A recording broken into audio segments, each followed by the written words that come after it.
Chers amis, je suis heureux de pouvoir vous adresser quelques mots sur un sujet qui a une grande importance au sein de l'Église, l'histoire familiale, que l'on appelle communément la généalogie. Je suis Victor Hapaïdei et avec mon épouse, Dominique, nous sommes appelés à veiller sur le bon fonctionnement du programme de l'histoire familiale de l'Église de Jésus-Christ des Saints des Derniers Jours, ici en Polynésie. En fait, tout tourne autour de la famille. Un des points de la vision de l'Église, c'est de découvrir nos ancêtres, afin de mieux comprendre qui nous sommes. C'est de créer un lien familial, relier le présent au passé et construire un pont vers l'avenir. Les familles sont au cœur de notre vie et les liens familiaux sont destinés à perdurer au-delà de cette vie. Nous croyons que tous les membres de la famille, les personnes en vie, décédées et celles à venir, partagent un lien éternel qui s'étend à travers les générations. Pour nous, cela signifie que les familles sont éternelles. Et une manière importante de mettre en pratique cette croyance, c'est l'histoire familiale. Notre but est simple, aider les personnes à se relier à leurs ancêtres grâce à un accès facile aux documents d'archives. Actuellement, il existe 19 centres d'histoire familiale en Polynésie. Des équipes de bénévoles dévoués, passionnés et enthousiastes y travaillent pour aider les personnes à découvrir leurs ancêtres, à préparer les noms pour les emporter au temple, afin d'accomplir les ordonnances requises. Frères et sœurs, une fois le confinement total levé, vous êtes les bienvenus à visiter ces centres et à rechercher avec nous vos ancêtres et votre famille. Que le Seigneur vous bénisse et vous aide dans vos recherches. Je témoigne que ce programme, ainsi que les messages que vous entendrez aujourd'hui, sont inspirés de Dieu. Au nom de Jésus-Christ. Amen. E hoa herema. Te o ne iau I proparotu I o tō, I te teime I te o e tumu parau fofu arheiroa I rutu I te taretia. Te a amu utua whare. Tatatou atu e parau nung nei e te tua tapapara. O Victor Hapaïdei tō I oa, o wau e tō uhoa Dominique ua pihia maua, ia hiup oa I te teremait eid a o te e whanhor a no te amu utua whare a te taretia I etu metia I te whiam o e te mumhan hope a nei, I Porinetia nei. Te utua whare te paru tumurahei o te e whanhora. Te hoehi ora te taretia o te imir aia I tō tatou mo tupuna no te ite e no hia mai tatou. Te hamanir ai te hoe taamura utua whare. Te whatu atir ai te e tau, I te tau I teitora, e te hamanir ai te hoe araturu no te tau amuri e. Te I ropu te utua whare I tō tatou orara. E u whaatahia te mau taamura utua whare, ia vai e tai atu I o mai I te e orara. E te parau nei mātou e, te maumero atoa o te utua whare. Te ora nei, te ipoe, e o te tamai, e taamura mure ore tō rātou, o te vai I te rora o te maui. Me o hiero o te wha. Te tauturu aia I te tata, ia whaatuati I rātou I tō rātou mo tupuna, nā rato I te tomora I rato I te mau papa aprau e vaira. I te itaime, te vai nei ahuru maiwa, pū a amu tua whare I Porinetia nei. E I rato I te rira mau pū te vaira te mau pupu tata, I tuito e te hapa o mai te e te anangata. Te roe nei te hipa no te tauturu I te mau tata atoa. Ia imi I tō rato mo tupuna. Ia whainene I te mau ioa, no te awhai I te hiero. Ia te earauhia te mau oroa e te tauhia. E te mau tae, te mau tuahine, ia hope te ie pu e tau opanipani rā, e whari I pupuhi o tō I hara mai, I rutu I te ie mo pū, e ia imi e o mātou, I tō o tō mau tupuna, e tō o tō utua whare. Ia haamait e mei te whatu I o tō, e ia tauturu mai o tō I rutu I tā o tō mau tua tapapara. Te whai te papu nei au e e mea whaaurhia e te atua te e whaanhora, e tēnu atu i te mauparau poroi, ta otu e whaaro i te imhana. I te i o Ietu me tiara. Amene.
Notre cher Père céleste, Nous te remercions pour ce beau jour de sabbat que nous avons eu. Nous te remercions pour les bénédictions que tu nous donnes chaque jour. Père Céleste, nous te remercions pour l'évangile qui a été établi en ces derniers jours. Merci, Père Céleste, pour le prophète, plus célèbre sang qui nous guide dans ces derniers jours. Nous te remercions, Père Céleste, pour la connaissance de l'évangile que nous avons dans notre vie.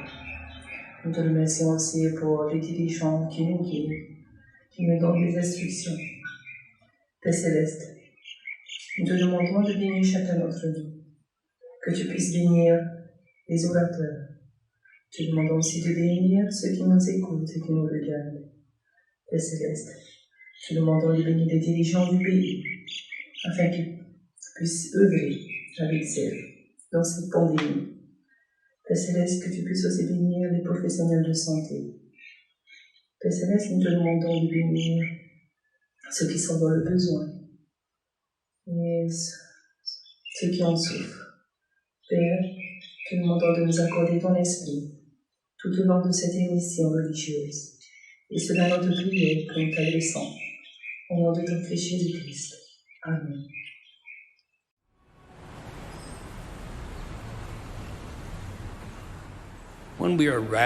Lorsque nous sommes torturés, déchirés ou tourmentés par la culpabilité ou écrasés par le chagrin, il peut nous guérir.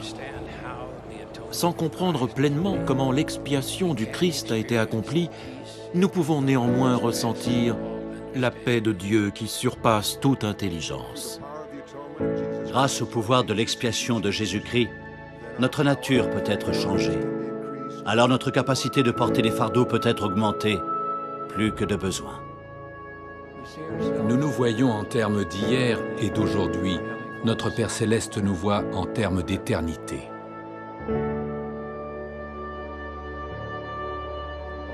Nous pourrions nous contenter de moins, pas notre Père Céleste, car il voit en nous les êtres glorieux que nous sommes capables de devenir. L'évangile de Jésus-Christ est un évangile de transformation. Il nous raffine et fait de nous, hommes et femmes de la terre, des hommes et des femmes pour l'éternité. Jésus a dit « Sans moi, vous ne pouvez rien faire. Je témoigne, c'est la pure vérité. »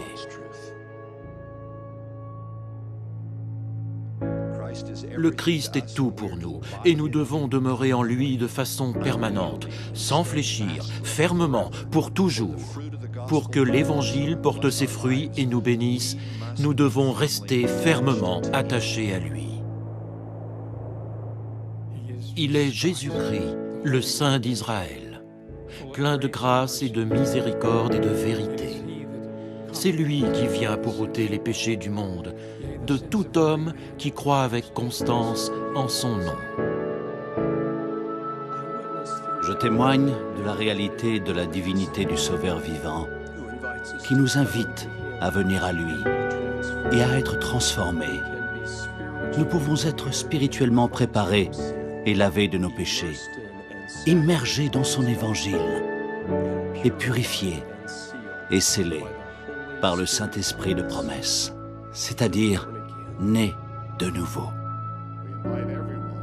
Nous invitons tous les habitants de notre belle planète à goûter sa doctrine et à voir comme elle est douce, bonne et précieuse. Nous demandons au cœur sincère de l'étudier et de demander à leur Père céleste si elle est vraie. En le faisant, ils pourront découvrir, embrasser la vraie foi de leur Père et la suivre. Et cette foi les guérira. Ah, qu'elle est douce, la joie que cette phrase donne. Je sais qu'il vit, mon Rédempteur. Je prie humblement que le monde entier puisse le savoir et vivre selon cette connaissance.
le bien que l'Église accomplit partout sur la terre pour soulager les souffrances des êtres humains et les édifier est largement reconnu.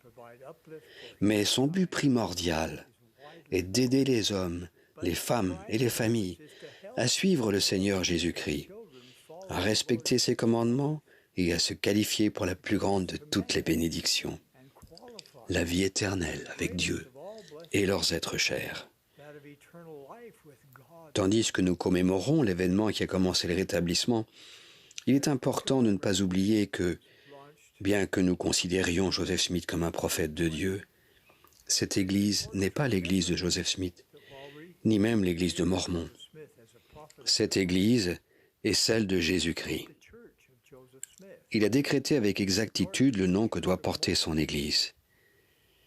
Car c'est là le nom que portera mon Église dans les derniers jours, c'est-à-dire l'Église de Jésus-Christ des saints des derniers jours. Il y a quelque temps, j'ai dit qu'il fallait que nous corrigions la manière d'utiliser le nom de l'Église. Depuis, beaucoup a été fait pour apporter cette rectification. Nous avons entrepris cette action gigantesque parce que lorsque nous enlevons le nom du Seigneur du nom de son Église, par inadvertance, nous ne faisons plus de lui le point central de notre culte et de notre vie. Lorsque nous prenons sur nous le nom du Sauveur lors du baptême, nous nous engageons à témoigner, par nos actes et nos paroles, que Jésus est le Christ. Précédemment, je vous ai promis que, si nous faisions de notre mieux pour rétablir le nom exact de l'Église du Seigneur, il déverserait son pouvoir et ses bénédictions sur la tête des saints des derniers jours d'une manière telle qu'on n'en a jamais vu de pareille. Je renouvelle cette promesse aujourd'hui. Pour nous aider à nous souvenir de lui et à identifier l'Église de Jésus-Christ des saints des derniers jours comme l'Église du Seigneur, nous avons l'honneur de présenter un symbole qui indiquera la place centrale de Jésus-Christ dans son Église. Ce symbole inclut le nom de l'Église inséré dans une pierre angulaire. Jésus-Christ est la pierre principale de l'angle. Au centre de ce symbole se trouve la représentation de la statue en marbre du Christus de Thorvaldsen. Elle représente le Seigneur ressuscité et vivant, qui tend les bras pour accueillir toutes les personnes qui vont à lui. Symboliquement, Jésus-Christ est debout sous une voûte. La voûte nous rappelle le Sauveur ressuscité, sortant du tombeau le 3e jour après sa crucifixion. Ce symbole doit sembler familier à de nombreuses personnes, parce que nous identifions depuis longtemps l'Évangile rétabli au Christ ressuscité et vivant. Ce symbole sera dorénavant utilisé pour identifier visuellement la documentation officielle, les nouvelles et les manifestations de l'Église. Il rappellera à chacun que cette Église est l'Église du Sauveur et que tout ce que nous faisons, nous, membres de son Église, est centré sur Jésus-Christ et son Évangile. En tant que disciples de Jésus-Christ, qui vivons un moment où le monde est secoué par la pandémie de Covid-19, ne nous contentons pas seulement de parler du Christ, de prêcher le Christ ou d'employer un symbole qui représente le Christ. Mettons en action notre foi au Seigneur Jésus-Christ. Comme vous le savez, les membres de l'Église observent la loi du jeûne un jour par mois. Le jeûne est une pratique ancienne. Il a été observé par des personnages bibliques depuis des temps reculés. Moïse, David, Esdras, Néhémie, Esther, Ésaïe, Daniel, Joël et de nombreux autres ont pratiqué le jeûne et l'ont prêché. Le Seigneur a dit par l'intermédiaire des écrits d'Ésaïe, « Voici le jeûne auquel je prends plaisir. Détache les chaînes de la méchanceté, dénoue les liens de la servitude, renvoie libres les opprimés. » L'apôtre Paul a exhorté les saints de Corinthe à vaquer au jeûne et à la prière. Le Sauveur lui-même a déclaré que certaines choses ne se résolvent que par la prière et par le jeûne. J'ai dit récemment dans une vidéo diffusée sur les réseaux sociaux qu'en tant que médecin et chirurgien, j'ai un immense respect pour les professionnels de santé, les scientifiques et toutes les personnes qui travaillent sans relâche pour freiner la propagation de Covid-19. Aujourd'hui, En qualité de président de l'Église de Jésus-Christ des Saints des Derniers Jours et d'apôtre de Jésus-Christ, je sais que Dieu a tout pouvoir, toute sagesse et toute intelligence. Il comprend tout et il est un être miséricordieux pour le salut, pour ceux qui se repentent et croient en son nom. Par conséquent, dans les moments de profonde détresse, comme lorsqu'une maladie atteint les proportions d'une pandémie, la chose la plus naturelle que nous ayons à faire est d'invoquer notre Père Céleste et son Fils, le Maître guérisseur, pour qu'ils manifestent leur merveilleux pouvoir de bénir les habitants de la terre. Mais vous devez décider de ce qui représente un sacrifice pour vous, tout en vous souvenant du sacrifice suprême que le Sauveur a fait pour vous. Unissons-nous en supplication pour la guérison dans le monde entier. Chers frères et sœurs, je vous exprime mon profond amour et je rends témoignage de la nature divine de l'œuvre dans laquelle nous sommes engagés. Ceci est l'Église de Jésus-Christ des Saints des Derniers Jours. Il est à sa tête et dirige tout ce que nous faisons. Je sais qu'il répondra aux supplications de son peuple. Les nombreux éléments inspirants de cette conférence générale d'avril 2020 et de la Semaine Sainte qui débute maintenant peuvent se résumer à 2 mots décrétés par Dieu. Écoute-le. Nous prions pour que l'attention que vous avez portée sur notre Père Céleste, qui a prononcé ces mots, et sur son Fils bien-aimé Jésus-Christ, surpasse dans vos souvenirs tout ce qui s'est passé. Nous prions pour que vous recommenciez à véritablement écouter, méditer et appliquer les paroles du Sauveur. Je vous promets que si vous le faites, vous aurez moins de crainte et plus de foi. Je vous remercie de votre désir de faire de votre foyer un véritable sanctuaire de foi, où l'Esprit du Seigneur peut demeurer. Notre programme d'étude de l'Évangile, Viens et suis-moi, continuera de vous apporter des bienfaits. Vos efforts soutenus dans cette entreprise, même dans les moments où vous avez l'impression de ne pas bien y arriver, changeront votre vie, celle de votre famille et le monde. Nous serons fortifiés et deviendrons des disciples du Seigneur encore plus vaillants, qui le défendent partout où il se trouve. Parlons maintenant des temples. Nous avons 168 temples consacrés dans le monde entier. D'autres en sont à divers stades de planification et de construction. Lorsque l'on annonce le projet de construire un nouveau temple, il devient partie intégrante de notre histoire sacrée. Il peut sembler étrange d'annoncer de nouveaux temples alors que tous nos temples sont fermés pour quelque temps. Il y a plus d'un siècle, Wilford Woodruff avait prévu une telle situation. Comme le rapporte sa prière de consécration du temple de Salt Lake City, offerte en 1893. Dernièrement, certains d'entre vous ont peut-être vu des extraits de cette prière remarquable sur les réseaux sociaux. Écoutez ces supplications d'un puissant prophète de Dieu. Lorsque ton peuple n'aura pas la possibilité de pénétrer dans cette sainte maison et sera opprimé et en difficulté, environné de problèmes, et tournera le visage vers ta sainte maison et te demandera de le délivrer, de l'aider, d'user de ton pouvoir en sa faveur. Nous t'implorons de poser un regard miséricordieux sur lui depuis ta sainte habitation et d'entendre ses cris. Ou lorsque les enfants de ton peuple, dans les années à venir, seront séparés pour quelque raison que ce soit de cet endroit et qu'ils t'invoqueront des profondeurs de leurs afflictions et de leurs chagrins, de leur accorder ton secours et ta délivrance. Nous te supplions humblement d'entendre leurs cris et de leur accorder les bénédictions qu'ils te demandent. Frères et sœurs, pendant cette période de détresse, qui est la nôtre, où les temples sont fermés, vous pouvez quand même puiser dans le pouvoir de vos alliances et de votre dotation du temple si vous honorez vos alliances. S'il vous plaît, profitez de ce moment où les temples sont fermés pour continuer de mener une vie digne du temple ou pour devenir digne de vous y rendre. Parlez du temple avec votre famille et vos amis. du fait que Jésus-Christ est au centre de tout ce que nous faisons dans le temple, en pensant davantage au temple, vous penserez davantage à lui. Étudiez et priez pour mieux comprendre le pouvoir et la connaissance dont vous avez été doté ou dont vous serez doté un jour. Je sais qu'au fur et à mesure de la poursuite du rétablissement, Dieu continuera de révéler beaucoup de choses grandes et importantes concernant son royaume ici-bas. Ce royaume est l'Église de Jésus-Christ des saints des derniers jours. Chers frères et sœurs, je vous aime. En cette période de tension et d'incertitude, en vertu de l'autorité dont je suis investi, je vous donne une bénédiction apostolique.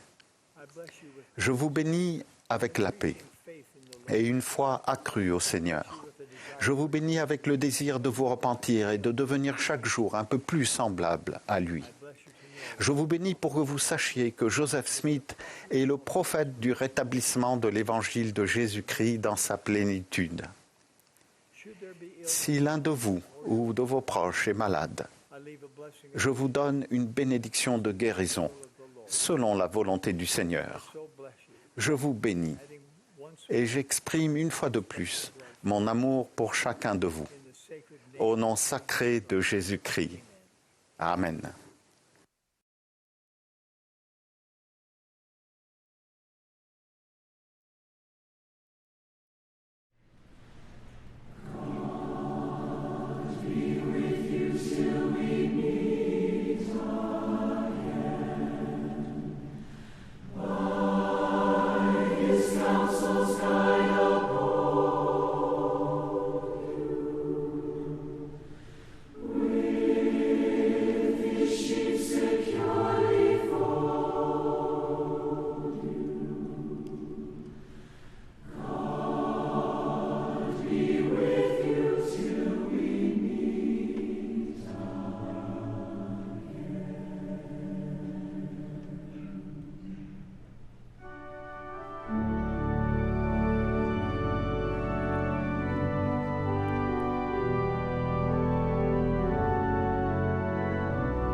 Notre Père céleste, Nous voici arrivés à la fin de notre émission religieuse et nous voulons te remercier, Père Céleste, pour les messages qui ont été partagés.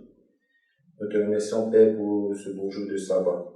Père, nous te remercions pour ce moment, pour chaque famille, afin qu'ils puissent se réunir et entendre tes discours. Père, nous voulons te demander que tu puisses nous accorder encore ton esprit tout au long de cette journée, que tu puisses nous aider à méditer sur les messages qui ont été partagés par nos dirigeants. Père Céleste, nous te demandons que tu puisses bénir notre prophète bien-aimé, bénir les autorités de ton Église, et nous te demandons que tu puisses aussi bénir les autorités de notre pays, afin qu'ils puissent avoir les moyens nécessaires pour pouvoir convaincre ce Covid-19. Père Céleste, nous te demandons que tu puisses aussi bénir les professionnels soignants dans leur travail, dans leur temps, et surtout que tu puisses aussi bénir leurs familles. Père, nous te demandons que tu puisses encore toujours nous guider avec ton esprit. Père Céleste, pardonne-nous pour nos fautes et aide-nous à être meilleurs chaque jour. Et c'est là notre humble prière que nous t'adressons, en te disant que nous t'aimons et que ta volonté soit faite. Au nom de Jésus-Christ. Amen.